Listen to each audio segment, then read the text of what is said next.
ಆತ್ಮೀಯ ವಿದ್ಯಾರ್ಥಿಗಳೇ, ಈ ಒಂದು ವಿಡಿಯೋದಲ್ಲಿ ನಾವು ಸಮೀಕರಣಗಳನ್ನು ಸರಿದೂಗಿಸ್ತಕ್ಕಂಥ ಒಂದು ಸರಳ ವಿಧಾನದ ಬಗ್ಗೆ ತಿಳಿದುಕೊಳ್ಳೋಣ. ಇಲ್ಲಿ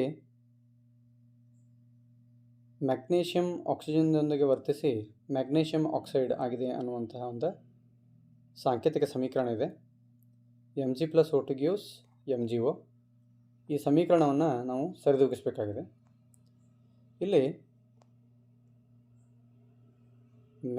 Mg+O2 ಇವೆರಡು ಪ್ರತಿವರ್ತಕಗಳಾಗಿದ್ದು MgO ಏನಿದೆ ಇದು ಉತ್ಪನ್ನವಾಗಿದೆ.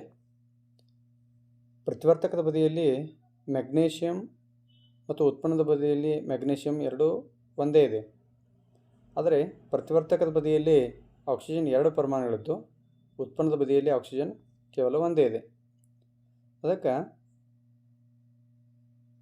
ಉತ್ಪನ್ನದ ಬದಿಯಲ್ಲಿ ಮ್ಯಾಗ್ನೀಷಿಯಂ ಆಕ್ಸೈಡ್ ಇದೆಯಲ್ಲ, ಇದನ್ನು ಇನ್ನೊಂದು ಸಾರಿ ಇಟ್ಕೊಳ್ತೀನಿ ನಾನು.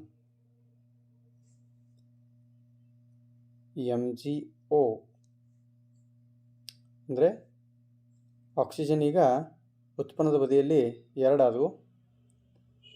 ಅದೇ ರೀತಿಯಾಗಿ ಪ್ರತಿವರ್ತಕದ ಬದಿಯಲ್ಲಿಯೂ ಸಹ ಆಕ್ಸಿಜನ್ 2 ಇದೆ.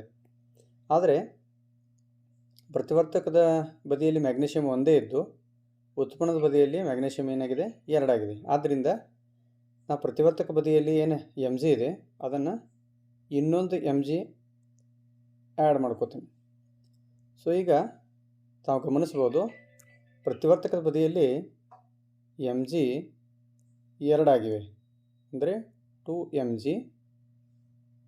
ಆದರೆ ಆಕ್ಸಿಜನ್ ಕೇವಲ ಒಂದೇ ಒಂದು ಅಣು ಇದೆ, ಅದಕ್ಕೆ ಒಂದೇ ಇಡ್ತೀನಿ ನಾನಿಲ್ಲಿ. ಗಿವ್ಸ್ MgO 2 ಆಗಿವೆ ನೋಡಿ, ಇಲ್ಲಿ 2MgO.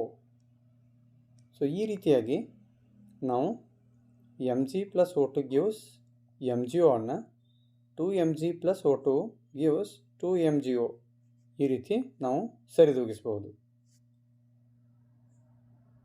ಅದೇ ರೀತಿಯಾಗಿ ಇನ್ನೊಂದು ಇಲ್ಲಿ ಸಮೀಕರಣ ಇದೆ. ಇಲ್ಲಿ ಪ್ರತಿವರ್ತಕದ ಬದಿಯಲ್ಲಿ ಆಕ್ಸಿಜನ್ ಒಂದೇ ಇದೆ, ಆದರೆ ಉತ್ಪನ್ನದ ಬದಿಯಲ್ಲಿ ಆಕ್ಸಿಜನ್ 4 ಇದೆ. ಅದಕ್ಕೆ ನಾವು ಪ್ರತಿವರ್ತಕದ ಬದಿಯಲ್ಲಿ ಆಕ್ಸಿಜನನ್ನು 4 ಸಾರಿ ಹೆಚ್ಚು ಮಾಡ್ಕೊತೀನಿ ಈಗ. H2 ಇದೆಯಲ್ಲ, ಇದನ್ನು 2 ಸಾರಿ, 3 ಸಾರಿ, 4 ಸಾರಿ ಬರ್ಕೊಂಡೆ ಈಗ. ಅಂದರೆ ಈಗ ಪ್ರತಿವರ್ತಕ ಬದಿಯಲ್ಲಿ ಆಕ್ಸಿಜನ್ 1 ಸಾರಿ, 2 ಸಾರಿ, 3 ಸಾರಿ, 4 ಸಾರಿ, ಅಂದರೆ 4 ಆಕ್ಸಿಜನ್. ಅದು ಉತ್ಪನ್ನದ ಕಡೆಯೂ ಸಹ 4 ಆಕ್ಸಿಜನ್ ಇದೆ. ಆದರೆ ಇಲ್ಲಿ ತಾವು ಗಮನಿಸಬೇಕು, ಪ್ರತಿವರ್ತಕದ ಬದಿಯಲ್ಲಿ ಹೈಡ್ರೋಜನ್ 8 ಆದವು. 1 2 3 4 4 8. ಅದೇ ರೀತಿ ಉತ್ಪನ್ನದ ಬದಿಯಲ್ಲಿ ಸಹ ನಾವೇನು ಮಾಡಬೇಕು, ಹೈಡ್ರೋಜನನ್ನು ಹೆಚ್ಚು ಮಾಡ್ಕೋಬೇಕು. H2 H2 H2. ಈಗ ಉತ್ಪನ್ನದ ಬದಿಯಲ್ಲಿಯೂ ಸಹ ಹೈಡ್ರೋಜನ್ 8 ಪರಮಾಣುಗಳಾದವು. ಆದರೆ ಉತ್ಪನ್ನದ ಬದಿಯಲ್ಲಿ ಕಬ್ಬಿಣ 3 ಇದ್ದು ಪ್ರತಿವರ್ತಕ ಬದಿಯಲ್ಲಿ ಕೇವಲ ಒಂದೇ ಇದೆ. ಅದಕ್ಕೆ ಪ್ರತಿವರ್ತಕ ಬದಿಯಲ್ಲಿ ನಾನು ಕಬ್ಬಿಣವನ್ನು 3 ಸಾರಿ ಮಾಡ್ಕೋತೀನಿ. ಈಗ ಎಲ್ಲವನ್ನು ಸೇರಿಸೋಣ. ಪ್ರತಿವರ್ತಕ ಬದಿಯಲ್ಲಿ ಕಬ್ಬಿಣ 3 3Fe ಪ್ಲಸ್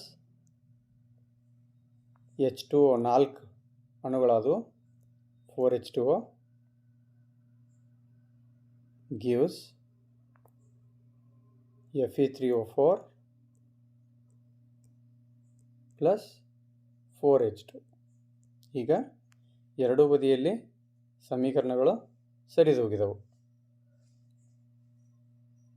ಈ ರೀತಿಯಾಗಿ ಸಮೀಕರಣಗಳನ್ನು ನಾವು ಏನು ಮಾಡ್ಬೋದು, ಈ ವಿಧಾನದಿಂದ ಸರಿದೂಗಿಸ್ಬೋದು.